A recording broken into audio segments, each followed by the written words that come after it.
Добрый вечер, Novi Sad.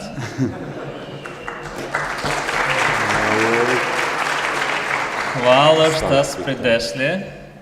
Okay, that's Did good. I say it right? Yeah. Cool. Thanks everybody for coming. My name is, while they're setting up, Kirill Cherkashin, but I'm a little bit Serbian because I have father's name, which is Valerievich. Ich. And today I'm going to talk about binary data in JavaScript. Who here is a front-end developer?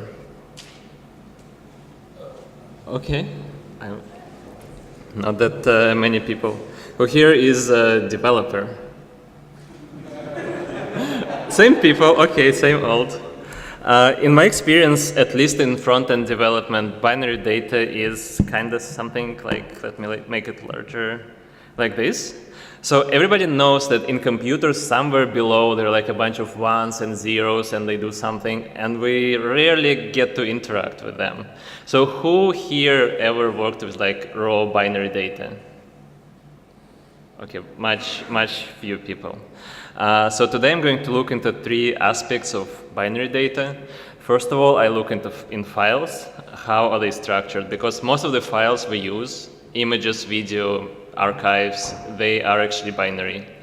Then we look if we can use binary data to transfer data between client and the server instead of JSON.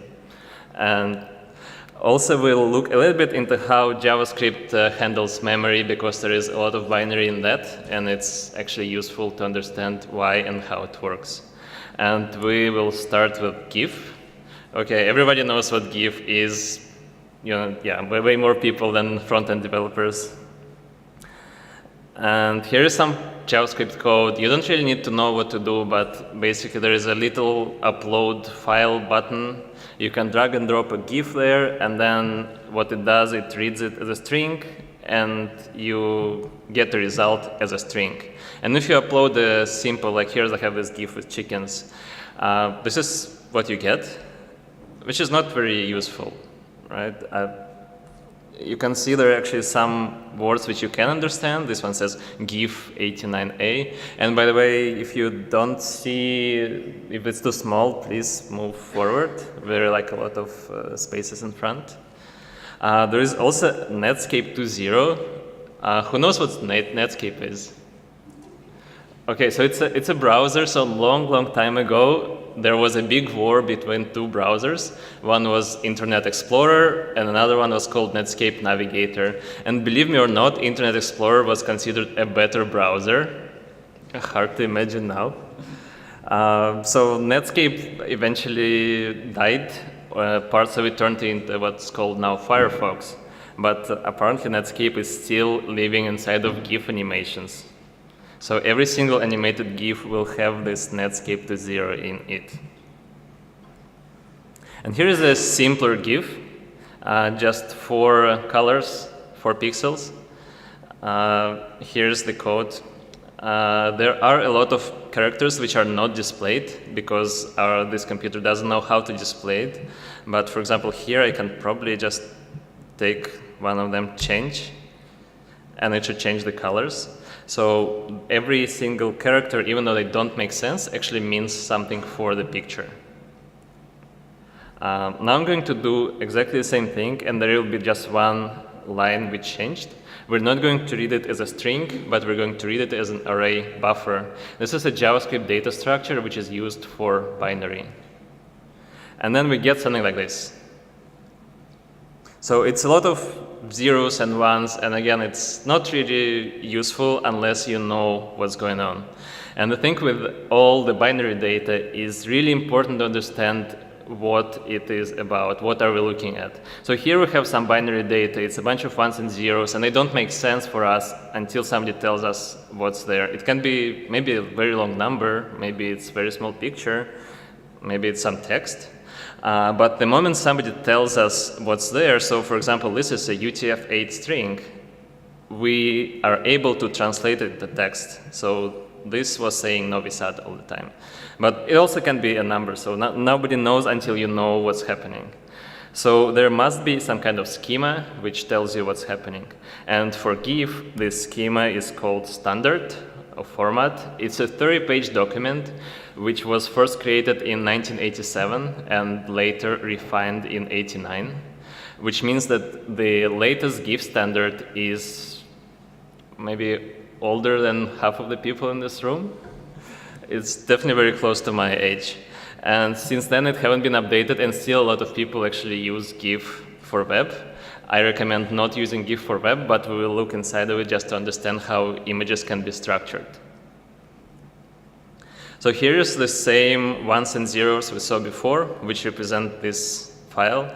And what I'm going to do, I'm going to break it after reading this 30-page document into several parts, where first every GIF starts with a header, and then there is a palette which contains colors, and then there is a bunch of extensions. So in the header, there is all the meta information about the image. It has the size, it defines if the image is transparent, and other things which apply to the whole image. The palette just contains colors, and extensions have the actual image data, but they also have a bunch of other stuff like animation data as well. A little bit about indexing colors. Just to explain what it is, we as web developers are used to store all colors in this format, which is hex. So basically those 6 letters, they mean some kind of color. So if I change this to 99, for example, this should become, nope, it didn't become. Imagine it just became orange. And the idea is, if you want to write this down, it would not really be efficient to write every single color for this image. So instead, what we're doing, we're creating a palette, or a so-called color table, where each color gets an index. So red is 0, and yellow is 1. And then we can define our image as a set of zeros and 1. So if it's red, we put 0. If it's 1, we just put 1. And this is basically what GIF does for us. And this is way more compact. And if you add the color, then it just gets added to the table. So coming back to our GIF, we're going to look at the different types of data which is put inside of GIF.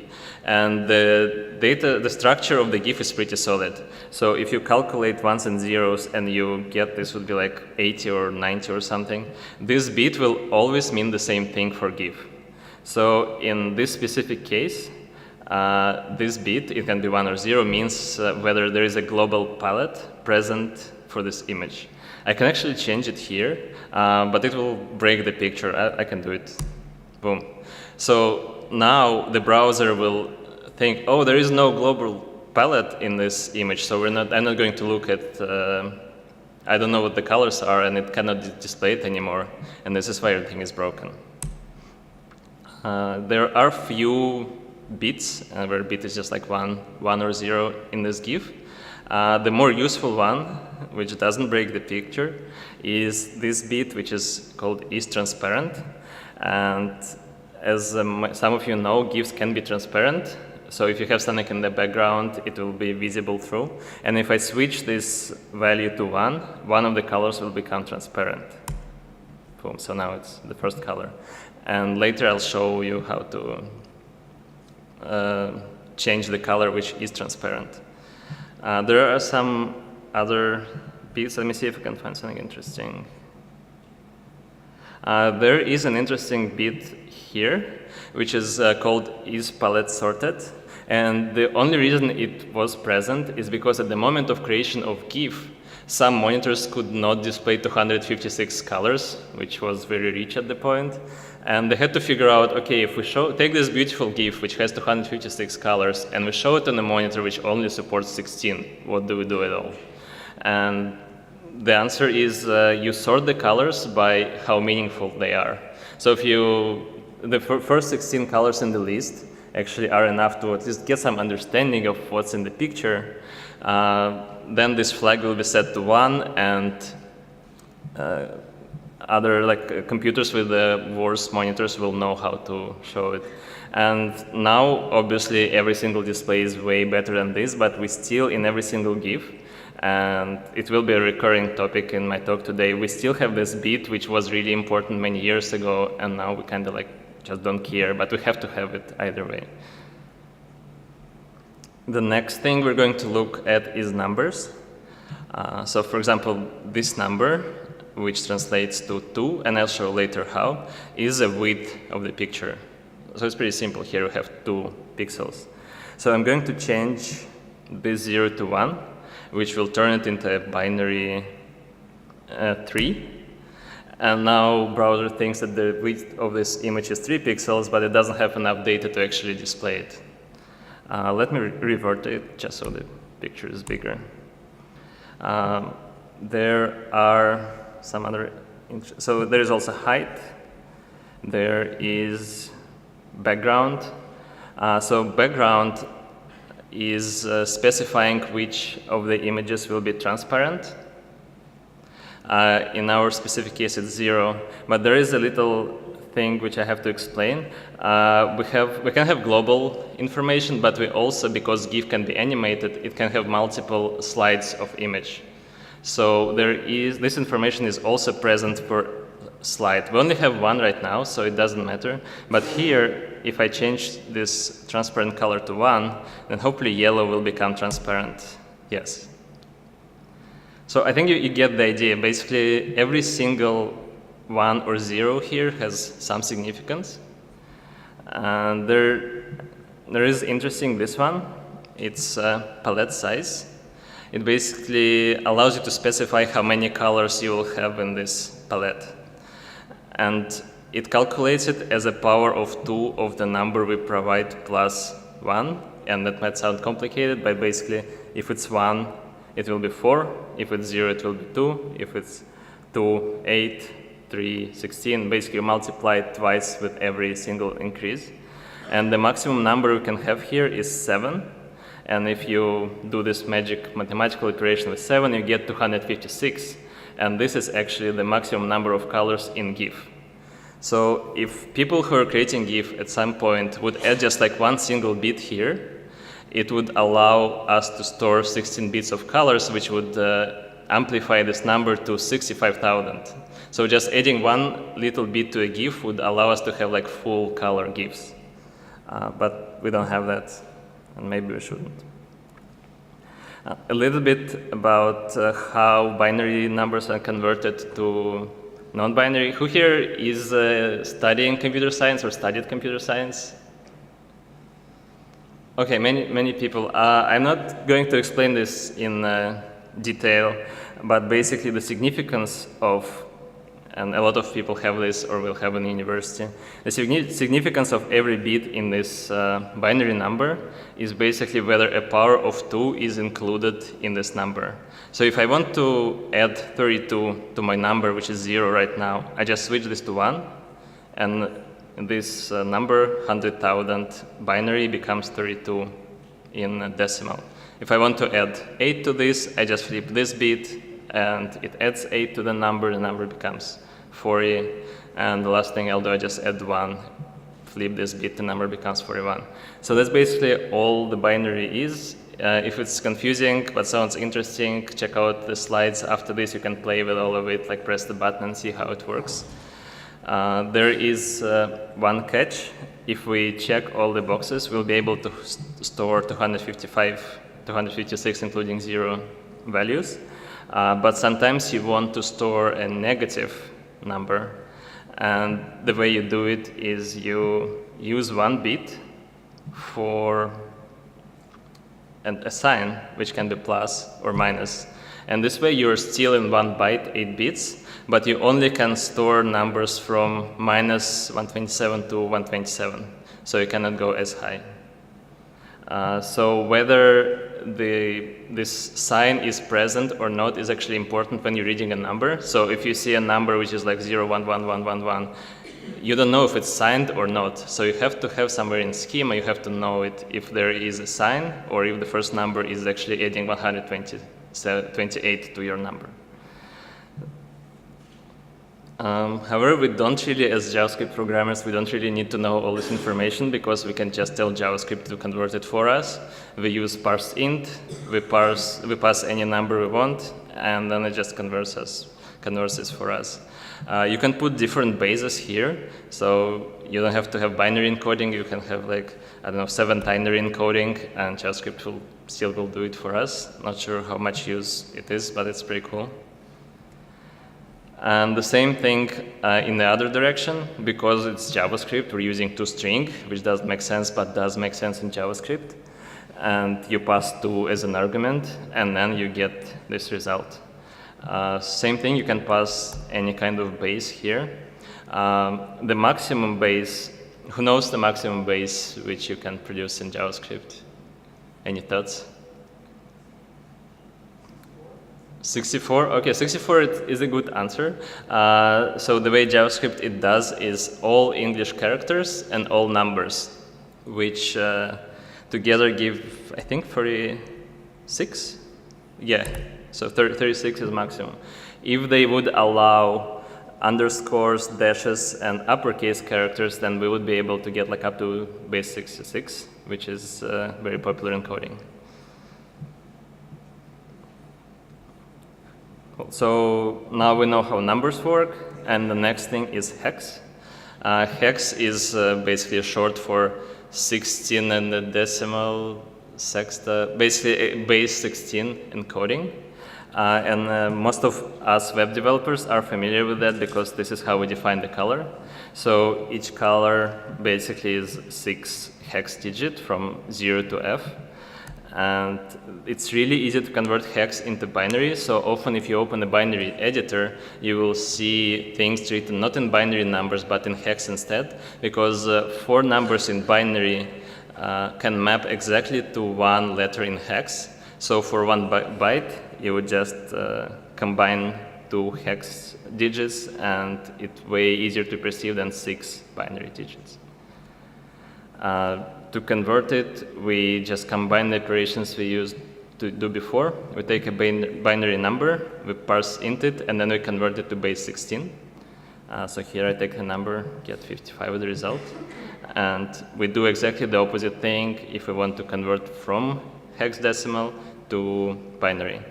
In this case, 6-digit hex is always 24 bits in binary. So here are the colors, and I should be able to take, oh no, come back. I should be able to take the first color, and I'll remove some ones in the beginning.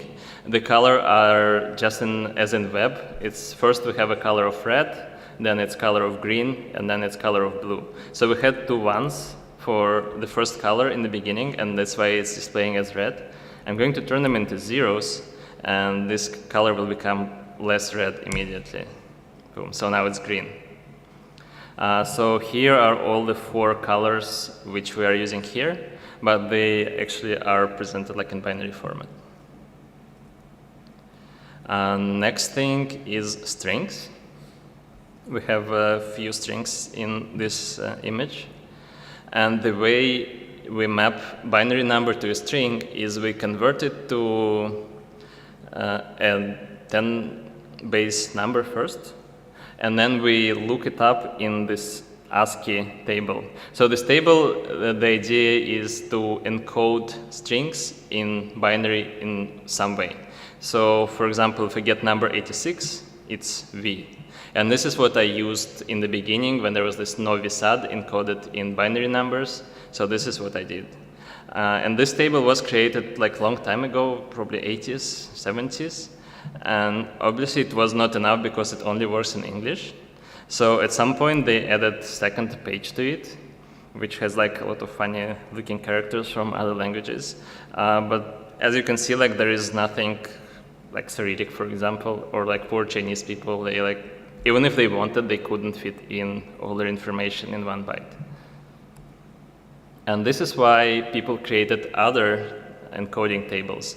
And I couldn't figure out how it is for Serbians, but in Russia, we had a huge pain with those encodings because when browser would open the web page, it wouldn't know which letters to show for which numbers because there were multiple encodings.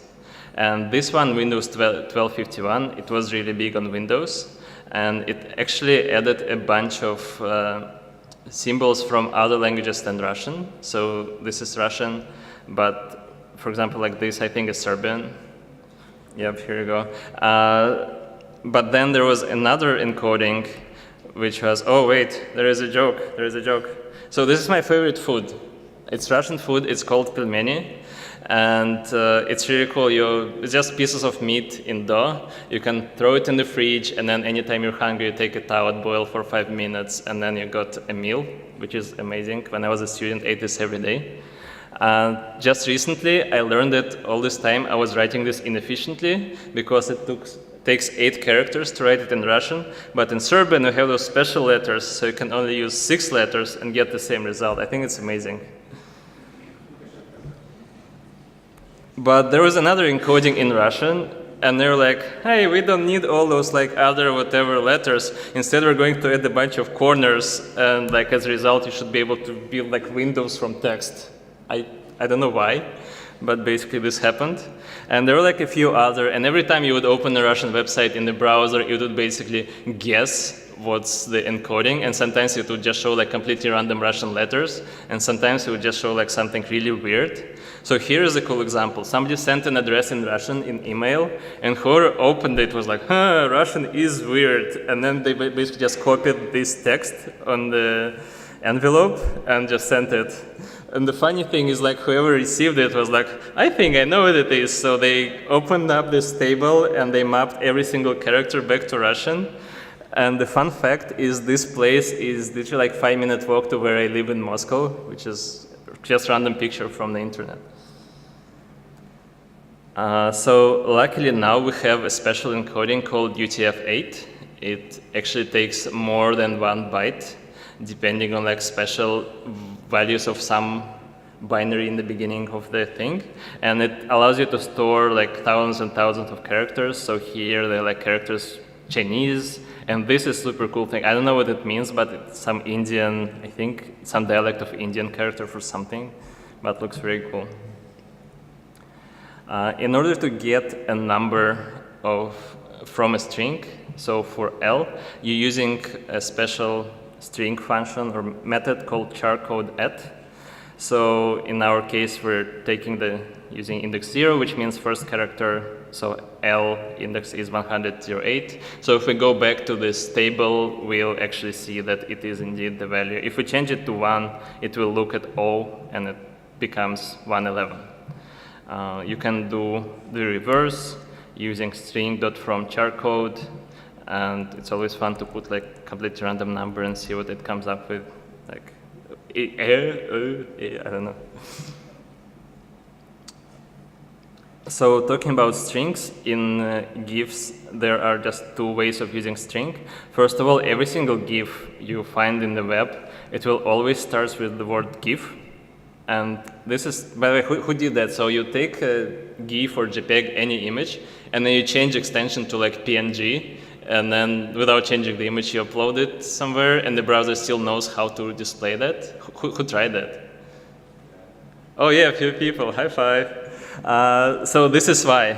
So basically what browser does, it doesn't look at the extension, instead it looks inside, and it says, oh, it starts with GIF, and also there is a version which is 89, and now I know how to open this. And if you go and change this, like I changed this to, I don't know, 9A, browser is completely broken. Browser's like, what's going on? I don't know what this GIF 9A, not familiar. So this is always in every GIF, you'll be able to see that. And also extensions is basically, it can store multiple things, and they use a special string characters, which are either exclamation mark or comma, to show that the extension is starting.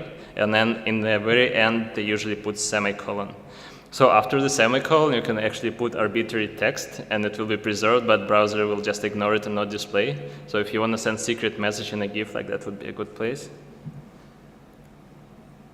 So here is the same thing, but with little chicken. So technically, you should be able to drag and drop like any GIF image in this presentation, and it will show you the structure. I haven't tested it with all GIFs in the world, so if something is broken, let me know. We can see familiar things here. So it starts with GIF. It has a version of 89A. It has width of 32. I can probably like add a bit more, and now it becomes smaller. So basically the same things that we've seen before. It has a bunch of colors, so I can make those chicken, okay, red eyes. So yeah, so I can turn them in like zombie chicken just by changing like a couple of colors. The fun things are the extensions. So we're going to look at this Netscape extension, which is actually responsible for animating things. It has some meta information like extension size, but this one is pretty interesting. This is the number of loops which this GIF will have, and let it have, that should be one loop. And now chicken just stop. So that's how you basically define how animations work. And then there are like a bunch of slides. So this long thing, it's neither string nor hex nor nothing. It's a special thing called graphic blocks. It's encoded with an algorithm which is very similar to zip. And this algorithm was actually patented for a while, and everybody was like really afraid for the future of GIF. But it became too old. I think it was invented like 60s. That basically the patent was over, and now GIF is free to use for everybody. And here is basically encoded like every single pixel in order, showing like which color there is. And now we're going to write some JavaScript code, which we're going to use to parse this GIF. We're going to use a special tool called binary parser. I'm removing a piece of code which is basically, so I create a parser here, and it's hidden, but somewhere it does something like .parse, and then it takes all this text and puts it there like 0, 1, 0, 0, 1, 1, and the result basically is displayed here. So right now I have an empty parser and empty result. What I'm going to do, I'm going to define the structure of this GIF to this parser in a few chaining commands. So I'll start with string, because GIF always starts with string, and I called it constant, because it's a constant, and I give it length of 3. Right? So all I'm saying is the first thing is 3 characters, which are always the same, and here we go, we get a constant, and the value is GIF. So next thing is we're going to do version, which is exactly the same thing. It's a string of 3 characters, which is version. And then we're going to get the width of the thing. So we have 2 strings, then it's a number. We are going to use, and I mentioned this before, but it's important to tell that it's unsigned int, because width can never be less than 0, always then greater than 0. So it starts with u. Then we say that it's int, it's a full number, and then we give it the size, which is 16 bits here. And this actually means 16th, means that GIF cannot be wider than 65,000 pixels, which is 2 to the power of 16th. So that's where the limitation is coming from. And we just call it width. And we should get the result. And it's going to look a little bit different, because we expect a width of 3 or 2 actually, but instead it's showing 512. So the reason this happens is this very ancient battle. Who read the book about Gulliver? I don't know if I'm pronouncing it right. So there was a dude, and he suddenly got into some magical country when everybody was like super small, and then he got into the other one where he was super huge. Everybody was super huge, and there was a huge war there between big endian and little endian, and there were really people who were fighting over like, okay, if you have an egg and you want to break it, do you start with like big end or little end? And they couldn't decide this, and you'll say, ha, that's a funny story, but like similar thing is actually happening in the real world. There is this in binary big debate between big endian and little endian order of byte. So in our case, if we have a number 16, we have 2 bits. And the question is, should the first bit be on the left or on the right? And nobody can agree with that. So for example, in operating system, I believe everybody is using big endian, but if you go to networks, then everybody will be using little endian. And if you're using GIF, you also use the little endian, but the parser doesn't know it, so we have to tell it. So there is a nice picture which shows you how little endian pig would look like. Doesn't make sense to me, but apparently people do that. So what I'm going to do, I'm going to tell it explicitly that we are reading a little endian number by adding this LE postfix. And now right away it says, oh, this is 2, this is not 512. And I'll just do a couple more. Height is pretty straightforward, it's the same thing. Again, we get a value of 2. There is this little bit, which is whether global palette is present. And we're going to just say bit 1. And the next one is resolution. It should be pretty straightforward. I just go with like bit 3 resolution. And the rest will be exactly the same, so I'm not going to even like type it in. I have this load solution button. So we get 3 bits of resolution, 1 bit of if palette sorted. There is a palette size, which is actually important. We're going to use it later. But this is the parser. You basically take this whole binary or GIF file, you feed it to it, and as a result, it will give you all this information as a simple JSON object, which is really easy to work with. It also is pretty flexible, so we just parse the header, but we also want to parse this list of things, which is colors. So right now we know that we have 4 colors. So what we can do, we can say, okay, it's an array. And then we're going to say, let me see if it's possible, bit 24. And I'm going to say length 4, because as this is the length of array. Okay, type option of array. Oh, I see. So it should be colors. And then here I specify the type of the thing. And I think bit24 is not possible to use. Yes. So what I'm going to do instead, you can technically provide the type here. So you can say it's a string, you can say it's a number, but you also can go meta and create a new parser in parser. So I'm going to say new parser. And here I'm going to go first, it's unsigned int of 8. And this will be 8 bits of our color, which is red, and then unsigned bits of 8 of green and blue. And this should get us an array of 4 colors, where each color is basically represented as a digit from 0 to 255. So the tricky bit is in our specific GIF, we know that this, we only have 4 colors. But this number is actually dependent on the palette size of the header. So we're going to use this palette size value from the previously parsed header in the length. So instead of saying length is always 4, we're going to take a function which will take a result. And then we can get access to all the existing properties. Specifically, we need palette size. We add 1 to it, like in the magic formula I described, and then you take power you take 2 to this power to get the number. So basically, we put this mathematical formula, and it will calculate the length based on whatever was in the header. And in our case, it's again just 4 colors.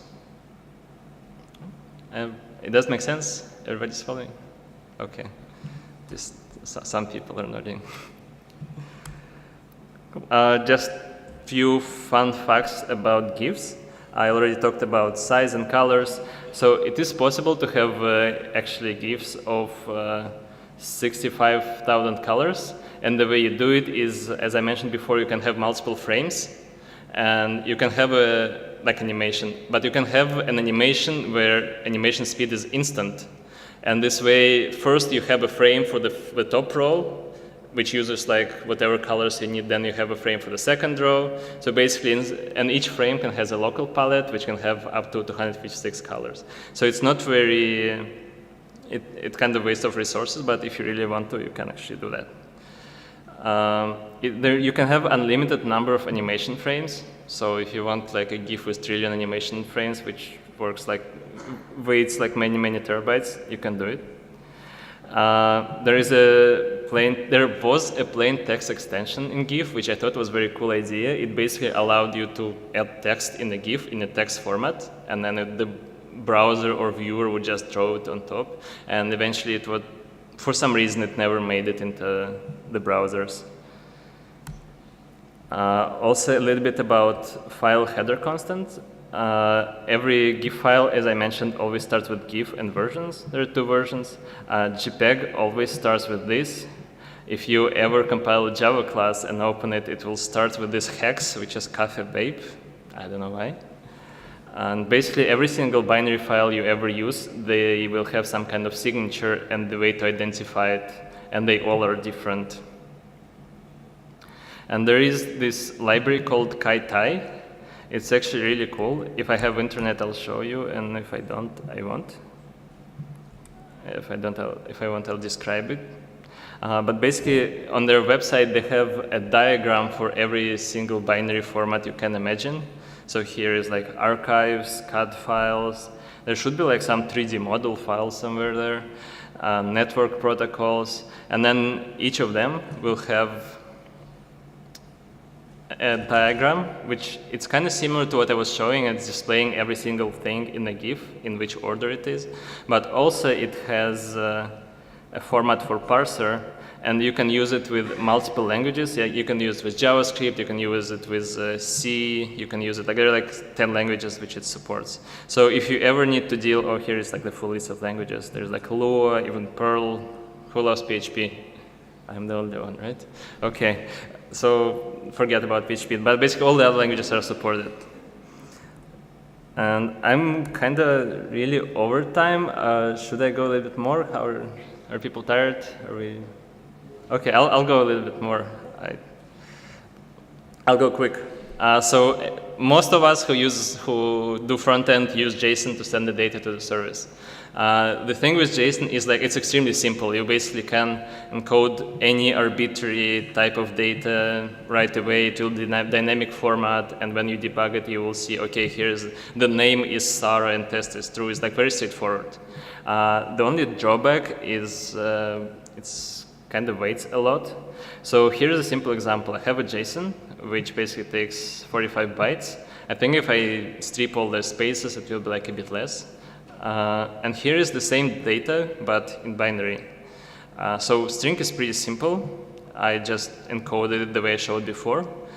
Boolean is super nice because instead of saying test is true, what we do is we have a schema where we say first there is a name, then there is a test, which is a Boolean. And then we just put one single number.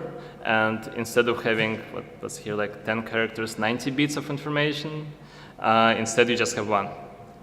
And number is very similar to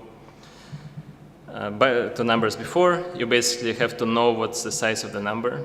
And as a result, instead of having like 45 bytes, you basically, after sending schema, you can have data packages with like 10 bytes or even smaller. And this is really good win if you have, like, for example, a game application where like something is moving and you have to send like a bunch of data really quick. A little bit more about the difference of data types. Again, here we have a string, number, and Boolean, and all of them technically just signifies one. But if you look at the string, it actually takes like many bytes to write it down. But if it's a number, it just takes 1 byte, and if it's a Boolean, it's basically just 1 bit. So it's really important to understand what kind of data you're working is, and for example, don't use like true for strings, because this is like 6 characters. So JSON is smaller. Even if you take JSON EU like gzip to make it smaller, generally like binary data formats are smaller. JSON is a bit slower to serialize, deserialize, just because JSON has to like parse the file, understand the structure, while binary is just like take this, take this, take this, take this. JSON is much easier to debug. You basically look at JSON, you know what's going on, and you look at binary, you're like, what's going on? For JSON, you have tooling out of the box. but for binary you would need some kind of special library. So if in browser you want to convert something to JSON, you just say JSON stringify and you're done. If you need to convert to binary, you'll have to install a library, which also adds to the bytes you're consuming. Also, JSON is not schema, doesn't have any schema, which is kind of a win, but then if you have a database and you generally send the same type of information all the time, you might actually need schema. And if you have schema in binary, and you usually do, it comes with type checking. So for example, if you're using TypeScript, who here uses TypeScript? Okay, so if you have TypeScript and you already have a schema, you basically have a really nice auto-completion for you. So you have validation, type checking. Yeah, you can also have like validation when the data comes to the server. You can validate it and say if it's right or wrong. Or you can even probably attach it to a form validation somehow. Haven't done it, but in theory. And there are like a bunch of existing solutions. The one we're using at my work are protocol buffers. In my experience, if you just have a simple website which just has a form which saves data and then you edit data, you probably don't really need binary data. But if you have something like really intense where you send a lot of messages of the same type, this is like where binary data is really a big win. And also there are libraries which allow you in development mode to work with JSON, but once you figure it out, it switches to binary data, which allows you to debug things easier, which is super nice.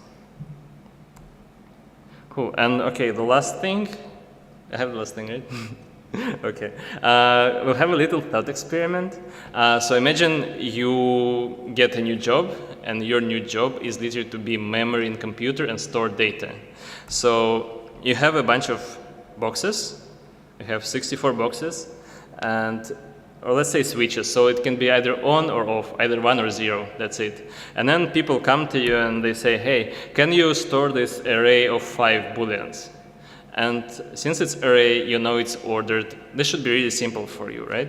You basically put the first value, you put the first switch, the second value is the second switch, 5 switches, 5 value, like super simple. And then if somebody asks you, what was the value of like number 3, you just look at the value of the third switch, you got it, very simple. Same thing with numbers. As long as you know the size of the number, it's also very simple. Here we have like unsigned numbers of 8 bits, and if you need third element, you basically multiply 3 by 8, and you get the next 8 bits, and that's it.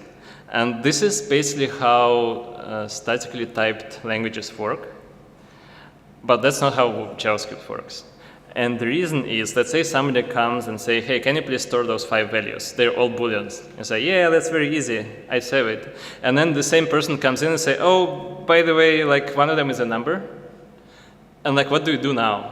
Yes, you can put this number, but your previous logic where you just can calculate the offset, it doesn't work anymore because you get this value which is in the middle of the number and has no significance.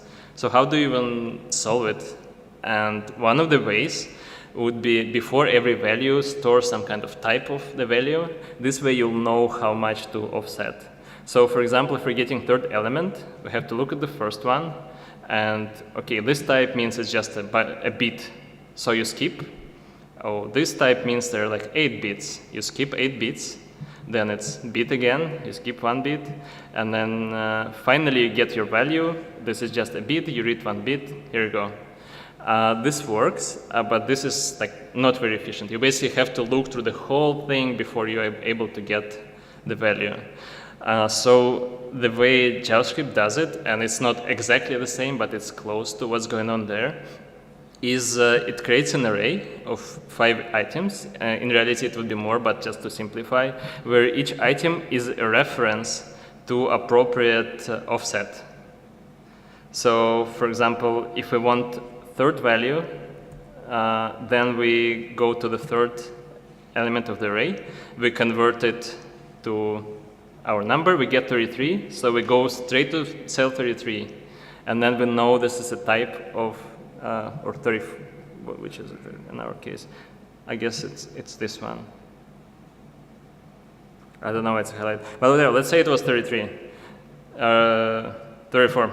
You look at the type is number, you read the type, you read 8 bits, you return 8 bits. So this is basically what's happening. And then at some point, if somebody says, by the way, like the new value is different, what you can do is you can add the new value in the end, and then you just update the appropriate reference number. So this way you can always access any array element by knowing index. And if somebody asks you to store a very long string, if you have, given you have enough space, you can just add it in the end, and it doesn't matter that it's surrounded by like bits or numbers. And this is what's like not really great about JavaScript if you know what kind of data you're expecting.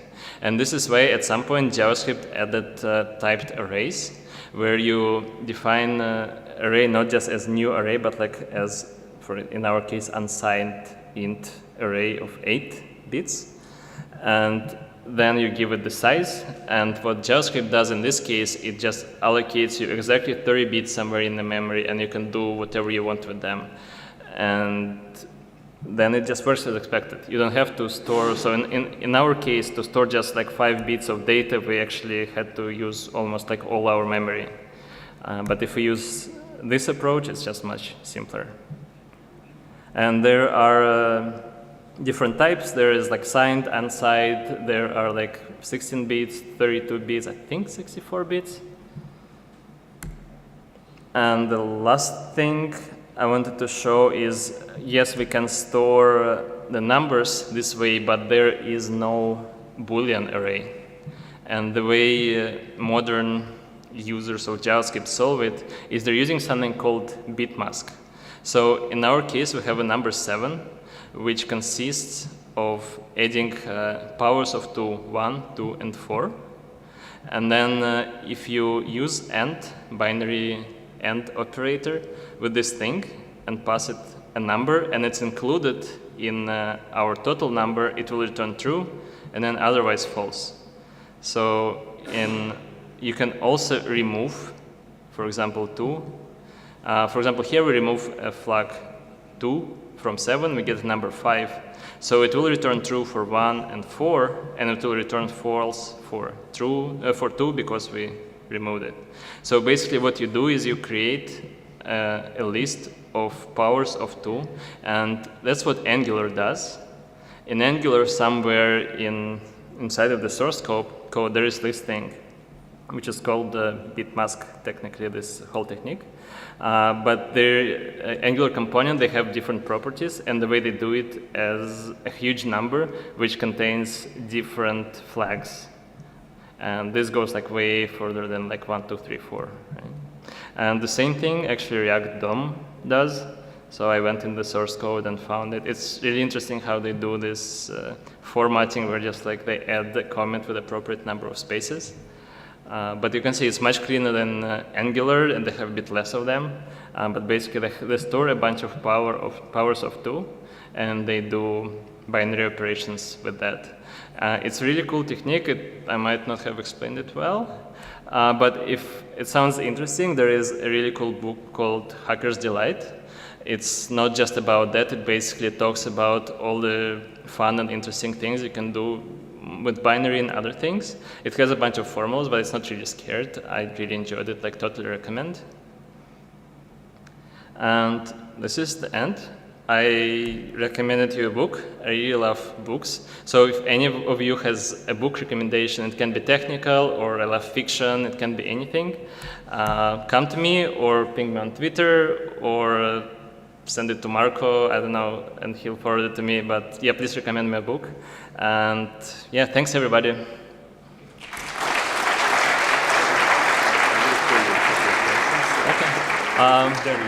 We have time for a couple of quick questions. Yeah. Does anybody have a question?